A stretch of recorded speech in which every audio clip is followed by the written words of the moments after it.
বিসমিল্লাহির রহমানির রহিম। আসসালামু আলাইকুম। কি অবস্থা সবার? আশা করি সবাই ভালো আছেন। আলহামদুলিল্লাহ, আল্লাহর অশেষ মেহেরবাড়িতে ভালো আছি।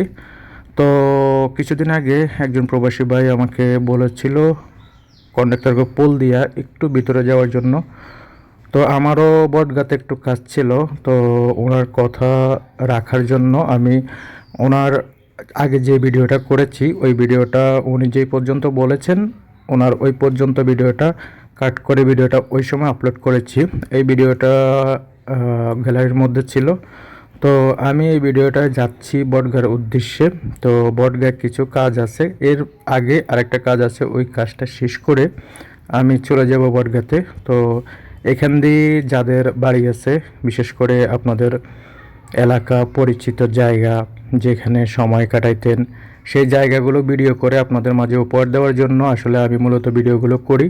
আর আমার ভিডিওগুলো বেশিরভাগ প্রবাসী ভাইয়েরা আমাকে সাপোর্ট করে, আর প্রবাসী ভাইয়েরা আমাকে বলে ওনাদের এলাকার ভিডিওগুলো ওনাদেরকে একটু দেখানোর জন্য। যেহেতু আমি আমার ভিডিওতে প্রথম থেকেই প্রবাসী ভাইদের জন্য ভিডিওগুলো করি, তো সেই সুবাদে ওনারা আমাকে রিকোয়েস্ট করে এবং কি বলে ওনাদের এলাকার ভিডিওগুলো দেখার জন্য।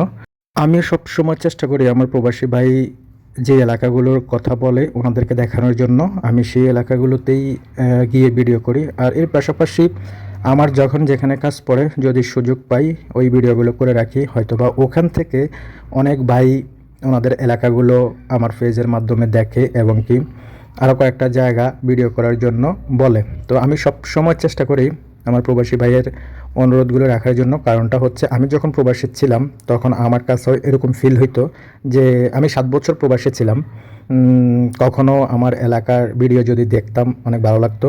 তো সেই দৃষ্টি থেকে অনেক সময় ফিল করি যে এখন যারা প্রবাসী আছে তারা হয়তোবা এমনটাই অনুভব করে। তো আমি চলে এসেছি আমার যে জায়গায় যাব সেই জায়গার কাছাকাছি। তো সেখান থেকে আমি এই কাজটা সেরে আমি চলে যাব বটগার উদ্দেশ্যে। এখানে রাস্তাগুলোর কি পরিস্থিতি, যদি যাতায়াত করার কোনো সুব্যবস্থা নাই থাকে তাহলে আপনি যাতায়াত করবেন কিভাবে, আর রাস্তা যদি এমন হয় তাহলে আপনি বাড়িতে কিভাবে যাবেন। ধন্যবাদ, আল্লাহ হাফেজ, ভালো থাকবেন।